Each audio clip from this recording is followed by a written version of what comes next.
Welcome to Just Stories. We hope you enjoy the story.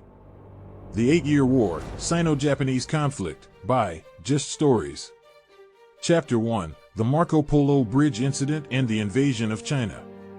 In the late 1930s, tensions between China and Japan were running high.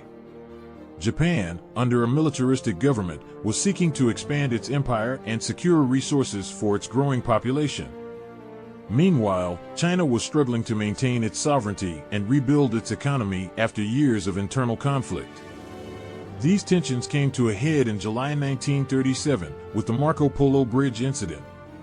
The Marco Polo Bridge, located near Beijing, had long been a strategic point of contention between the Chinese and Japanese. On the night of July 7, 1937, a group of Japanese soldiers stationed near the bridge claimed that they had been fired upon by Chinese troops.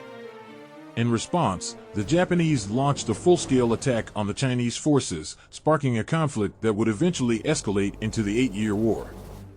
The Chinese government, led by Generalissimo Chiang Kai-shek, initially sought to avoid a full-scale war with Japan.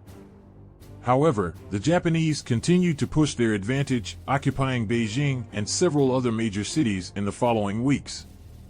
By August, the conflict had escalated into a full-scale invasion of China, with Japanese troops pushing deep into Chinese territory. The Chinese, meanwhile, were struggling to defend themselves against the better-equipped and better-trained Japanese forces. Despite their numerical advantage, Chinese troops were often poorly equipped and lacked effective leadership. As a result, Japanese forces were able to make rapid gains in the early stages of the conflict. One of the most infamous incidents of the early years of the war was the fall of Nanjing in December 1937. Japanese troops entered the city and proceeded to commit numerous atrocities against Chinese civilians, including rape, torture, and murder. The exact number of casualties is disputed, but it is estimated that as many as 300,000 people were killed in what became known as the Nanjing Massacre. The conflict would continue for another 8 years, with both sides suffering significant casualties and the Chinese people enduring incredible hardship. However, the Marco Polo Bridge Incident marked the beginning of what would become one of the most significant and devastating conflicts of the 20th century. Today, the Marco Polo Bridge still stands as a reminder of the conflict that took place there. Visitors can see bullet holes in the walls and walk along the bridge itself, imagining the events that took place there more than 80 years ago. Though the conflict may have faded from memory for some, its impact on the people of China and Japan, as well as the rest of the world, can still be felt today. Chapter 2, The Battle for Shanghai and the Nanjing Massacre. The Battle for Shanghai was one of the most significant conflicts of the 8-Year War. Beginning in August 1937, the battle would rage on for 3 months, resulting in thousands of casualties and setting the stage for the brutal Nanjing Massacre. The Battle for Shanghai began as Japanese troops attempted to take control of the city. The Chinese, however, were determined to hold their ground and fight back against the invading forces. The battle quickly devolved into a brutal urban conflict, with both sides fighting street by street for control of the city.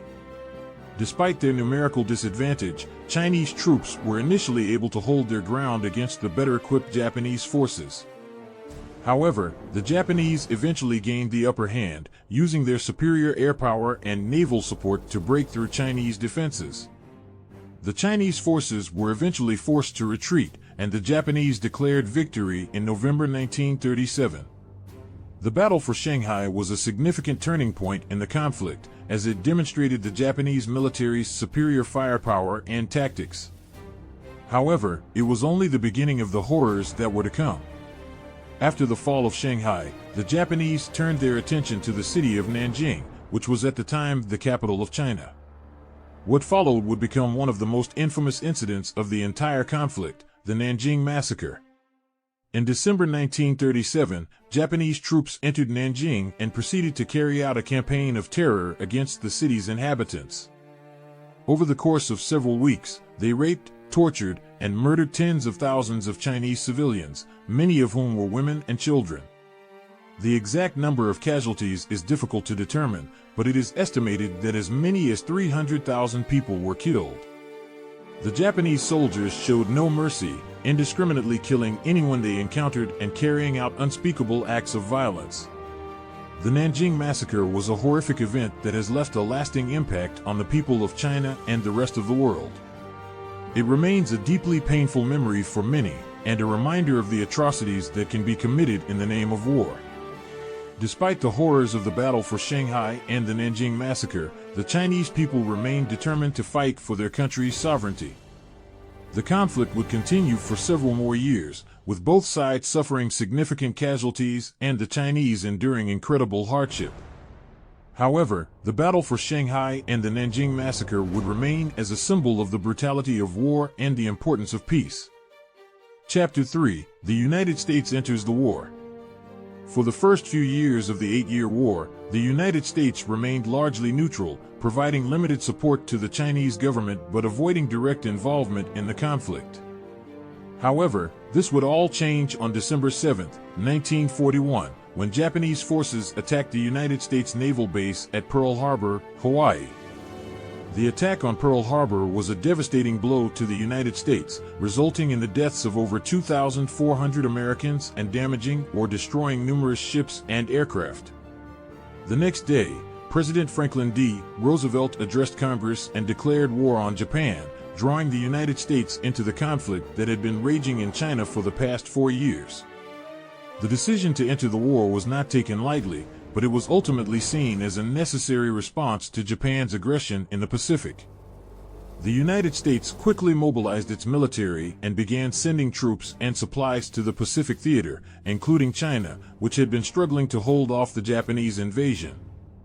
The United States provided significant support to the Chinese during the war, including financial aid, military supplies, and strategic advice.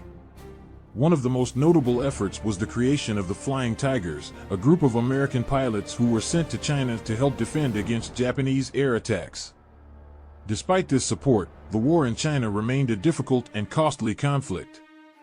The Japanese forces were well entrenched in the country, and the Chinese forces were often poorly equipped and lacked effective leadership.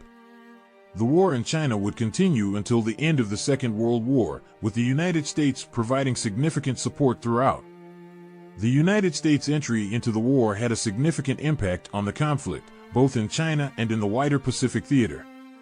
It marked a turning point in the war and helped to turn the tide against the Japanese forces. However, it also had significant consequences for the United States and the world as a whole, as the conflict would ultimately lead to the development and use of atomic weapons and the beginning of the Cold War. Today, the legacy of the United States' involvement in the 8-Year War can still be seen in the relationship between China and the United States, as well as in the continued efforts to promote peace and stability in the Pacific region.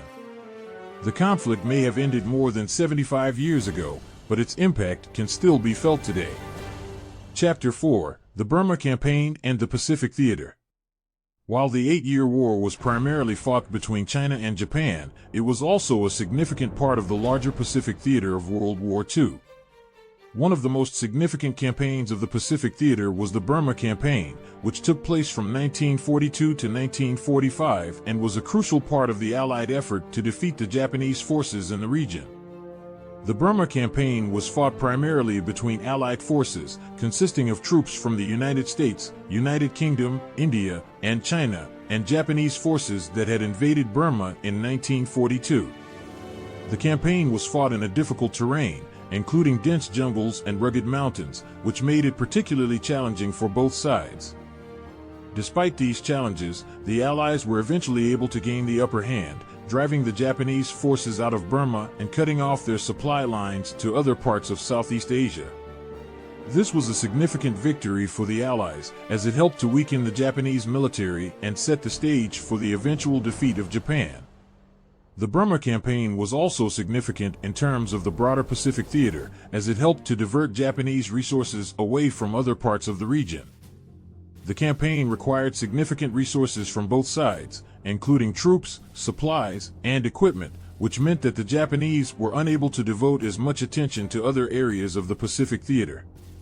The Pacific theater of World War II was a massive conflict, spanning from the Aleutian Islands in the north to the Solomon Islands in the south. The United States played a significant role in the conflict, with American forces fighting in numerous battles and campaigns throughout the region. One of the most significant battles of the Pacific Theater was the Battle of Midway in June 1942. This battle was a major turning point in the war, as the United States was able to defeat the Japanese Navy and gain control of the Central Pacific. This victory helped to set the stage for the eventual defeat of Japan, as the United States was able to begin pushing the Japanese forces back towards their home islands. The Pacific Theater was a challenging and grueling conflict, with both sides suffering significant casualties and enduring incredible hardship. However, it was ultimately a victory for the Allied forces, as they were able to defeat the Japanese and bring an end to the conflict. Today, the legacy of the Pacific Theater can still be seen in the ongoing efforts to promote peace and stability in the region. The conflict may have ended more than 75 years ago, but its impact can still be felt today, as countries in the region work to build stronger ties and prevent future conflicts.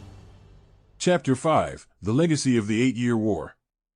The 8-Year War, also known as the Second Sino-Japanese War, was a devastating conflict that had a profound impact on China, Japan, and the rest of the world.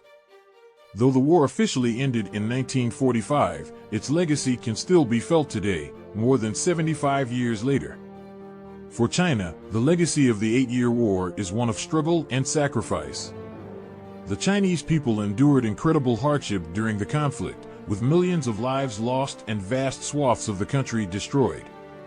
The war also had a significant impact on Chinese politics and society, with the Communist Party gaining strength during the conflict and ultimately coming to power in 1949. For Japan, the legacy of the war is one of shame and regret.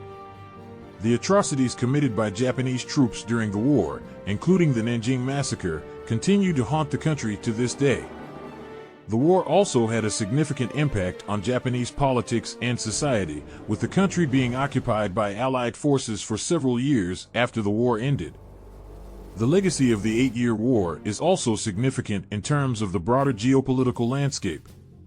The war was a significant factor in the lead-up to World War II, and its aftermath helped to shape the post-war world order. The conflict also had a significant impact on the relationship between China and Japan, which remains fraught to this day. Despite the devastation caused by the war, there have been efforts to promote healing and reconciliation in the decades since its conclusion. In 1972, China and Japan established diplomatic relations, and the two countries have since worked to build stronger ties, including through increased economic cooperation and cultural exchange. The legacy of the 8-Year War can also be seen in the continued efforts to promote peace and stability in the region. The conflict was a stark reminder of the horrors of war and the importance of diplomacy and cooperation in preventing future conflicts. Today, countries in the region work together through organizations such as the ASEAN to promote economic development and prevent future conflicts. In many ways, the legacy of the 8-Year War is one of hope. Despite the devastation and suffering caused by the conflict, there have been efforts to move beyond the past and build a brighter future for the people of China, Japan, and the rest of the world. As we look back on the legacy of the war, we are reminded of the importance of learning from the mistakes of the past and working together towards a more peaceful and prosperous future. Thank you for watching our story. Don't forget to like, share, and subscribe, so you don't miss out on our next video.